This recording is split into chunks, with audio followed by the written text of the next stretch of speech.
Good evening and welcome to the news at 10. His Majesty King Abdullah, the Supreme Commander of the Jordan Armed Forces Arab Army, visited the General Command of the Jordan Armed Forces. The King and Chairman of the Joint Chiefs of Staff, Lieutenant General Mahmoud Frihat, discussed a number of issues related to the Armed Forces operational, training and logistics fields. His Majesty also checked on the readiness of the armed forces formations and expressed his pride in Army personnel and their advanced level of armament and training. His Majesty stressed the need to apply the law to all without exception, hesitation or favoritism, affirming that no one is greater than the country as the interest of Jordan is above all considerations. During a meeting with chief editors, columnists and media people at Al Husseiniya Palace, His Majesty said that the Jordanian society must be protected from those spreading negative and unfounded rumors, adding that hate speech and abuse of Jordanians are unacceptable and a red line. The King said that law enforcement is obligatory for all concerned institutions and that those who fail to do so will have a problem with him. The rule of law and preserving the prestige of the state are a priority, the King added.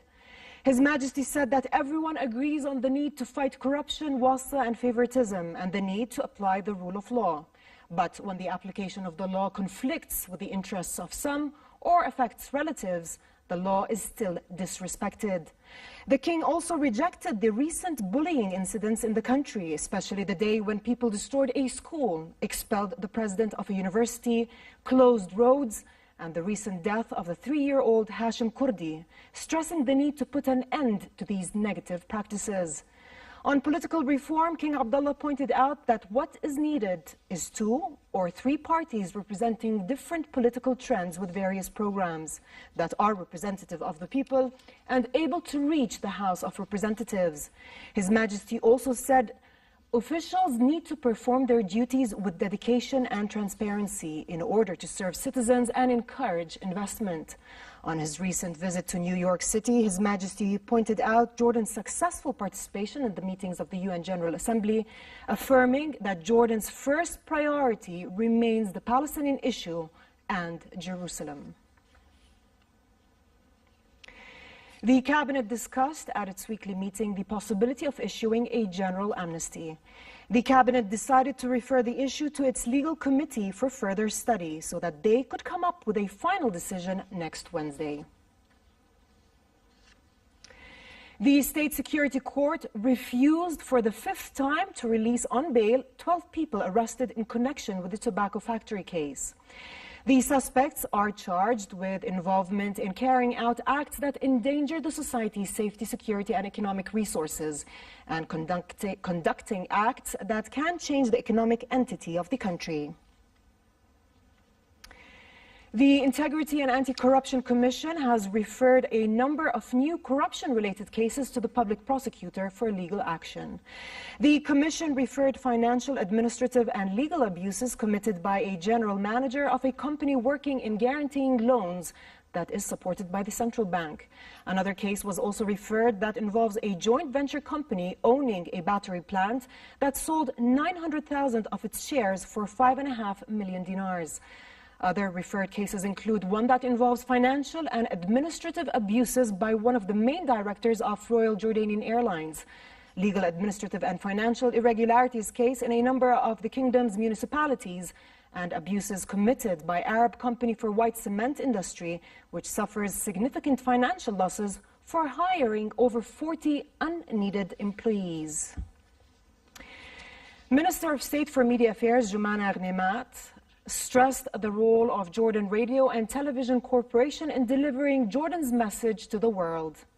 During a visit to the corporation, Ghnimat took a closer look at JRTV's latest broadcasting services, the news editing and production facilities, including the latest programs and equipment available.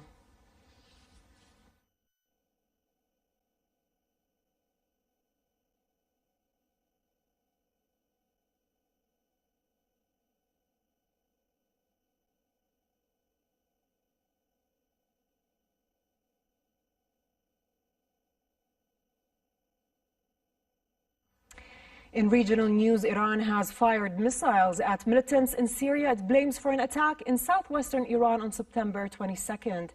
The Islamic Revolutionary Guards said the operation was a sign of Tehran's readiness to punish its enemies' wickedness. The Guards said the strike targeted the bases of Takfiri terrorists backed by America and regional powers in Al-Bu Kamal town in southeast Syria. It said it killed a number of militant leaders and destroyed their supplies and infrastructure. In sports, the World Surf League announced that Maya Gabera has claimed the inaugural Women's XXL Biggest Wave Award and set a new Guinness World Record for the largest wave surfed unlimited by a female athlete. The 31-year-old from Rio de Janeiro, Brazil, successfully surfed a wave measuring 20.72 meters from trough to crest at the infamous big wave break in Portugal earlier in January this year.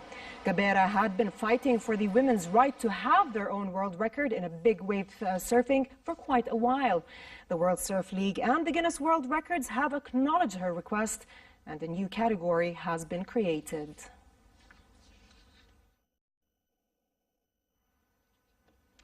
And finally, the weather outlook. It will be hot across the kingdom tomorrow as temperatures remain 1 to 2 degrees above their seasonal normal. Thunder showers are also expected in the south and eastern parts of the kingdom.